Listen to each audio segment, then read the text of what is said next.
Hi guys, this is a 2018 new box, but this is not a new kit. But I found that it was an interesting topic in a way. This is not a paper panther because a few of them were actually produced. But let's look first at the history of this kit. This is its grandfather in 2007, and this is its father in 2012. New tools were added to make this cheap variant. Apparently a couple of photographers were included in the Cyber Hub edition. So yes, it's a rebox, but I want to have a look inside because it's difficult to find the original kit from 2012. Those two photographers have disappeared, but they have added a general. Okay, let's have a look at the box art. This design is based on this historical photograph. In 1940, the German army planned Operation Seelöwe in order to invade Britain. In this picture you can see the preparations that took place on the west coast of France during that year. They expected to turn this Pz.Kpfw.III into an amphibian tank. But the operation was postponed indefinitely after the Battle of Britain. Let's have a look at the box. That's Pz.Kpfw.III for Operation Seelöwe. You have the painting and marking options, the colorful decals are death markers. And this kit is a 2018 kit, number 6877. This is what you have on the back. You have interesting DS editions with both watertight cupola and mantled. The snorkel holds is nice touch too, plus all the other fine model details plus the PE editions. Okay, let's have a look inside the box. Everything comes safely packed in plastic bags. It looks in fine condition. There you have the snorkel hose, clear parts, upper hull element and cupola. There comes the main frame of the tank and the lower hull with the DS watertight editions. Let's look at the instructions. You won't be using the blue parts. There you have the painting tips. On step 1 and 2 you are asked to build wheels as usual. On step 3 you have to deal with the suspension bars. You go on working with idlers on sprocket wheels, followed by tool assembly on both fenders.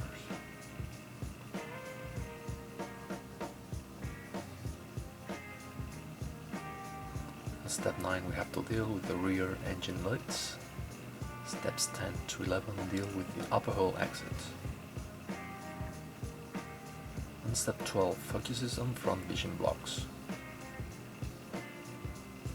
Steps 13 and 14 deal with the completion of the upper hull and the turret.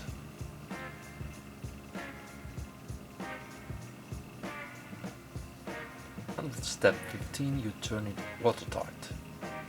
Here you have the final parts of the assembly.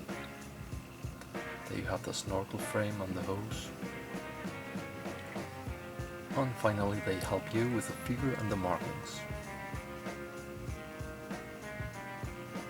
Let's have a look at the first sprues.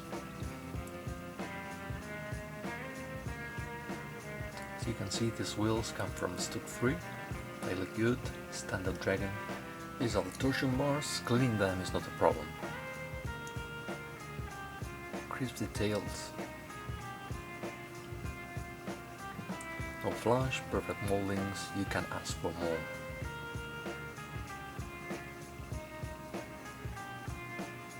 Here you have the DS hose. When immersed it's supposed to look like this. Texture is fine and I guess that this seam could be found on the real hose, so you can position it cleverly. Looks flexible enough, and this is a suggested position when it's not inside the water. Right, here we have the sprocket and idle wheels. Even though it's an ancient mold, the Dragon Pz.Kpfw.III is a safe bet. It keeps the highest quality standards.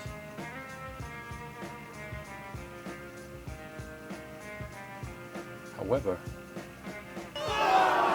some of you may not like this. Oh, well, it's not that bad. Personally, I've got used to it. He likes them. No, he doesn't. Anyway, let's go on. This sprue belongs to the aforementioned Rampa J 2007. Again aging, but in good shape. Nothing to complain about. This figure is indeed exclusive of this box, and what I can see here is a very fine mold. I don't have details about the famous photographic crew, but this is an excellent addition.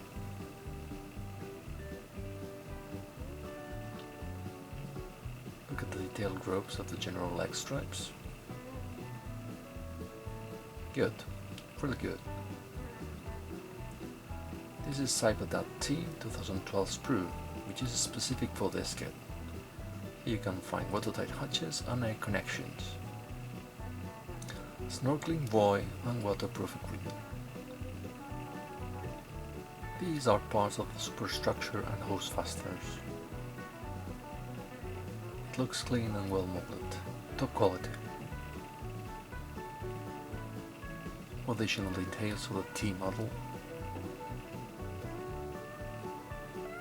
Great stuff.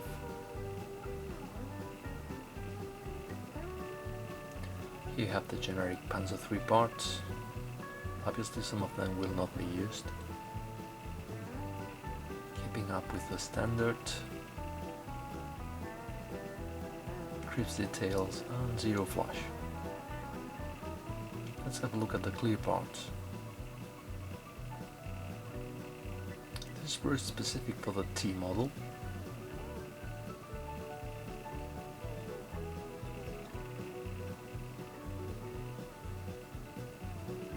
And here you have the usual vision blocks. They look correct. Let's have a look at the lower hull.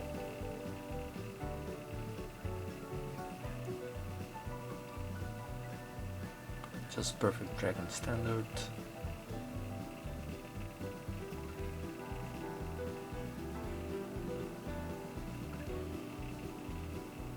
On the turret you have a fine riveted surface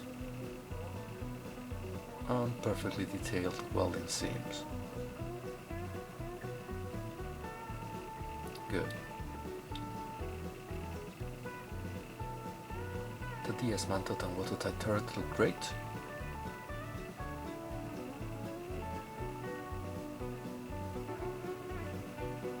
You have to add the vision blocks inside these indentations.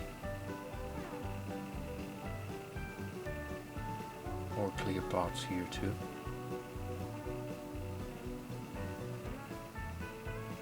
This is the rear compartment that we're going to use.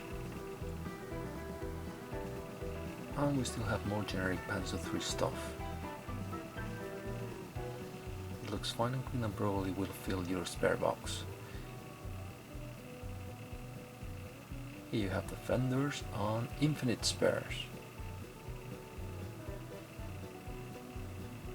Standard Dragon quality.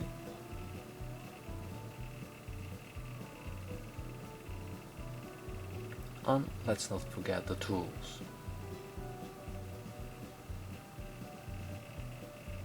It's a super complete kit. Decals, P and wires come beautifully protected. Fine depth mark decals. They are supposed to look like this. Quite usable and thin, no complaints. These thin wires are going to give stability to the superstructure. And finally the P, which is specific for this model. Quite thick, and the overall feel spells quality. Some people believe that at Dragon they are greedy sharks reboxing old stuff because they have run out of ideas.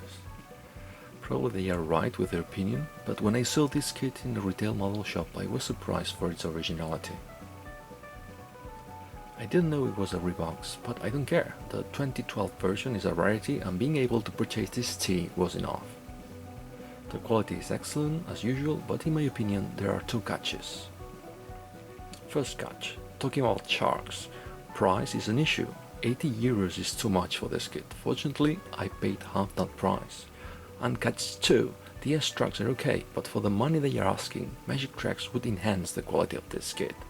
All in all, if you like unusual Second World War stuff, I'd say it's a must buy, only if you find it with a good discount. I hope this review has been helpful. Bye!